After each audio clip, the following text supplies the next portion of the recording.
Hey guys, welcome back to another video. Today in this video I'm going to show you how you can cancel your Ticketmaster tickets.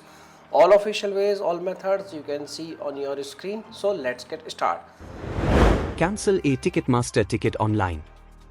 First of all, you need to head to the official website of Ticketmaster on your web browser. Then, log into the account from where you have ordered that ticket. Open the profile menu of your account. Go to the My Tickets option from the menu. There, you will see a list of all the orders of the tickets that you have placed till now.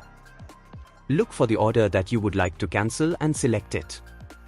Finally, click on the Cancel button and click the OK button.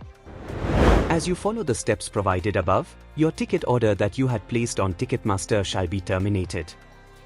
The cancellation process will take up to 14 days for successful completion. And you are done.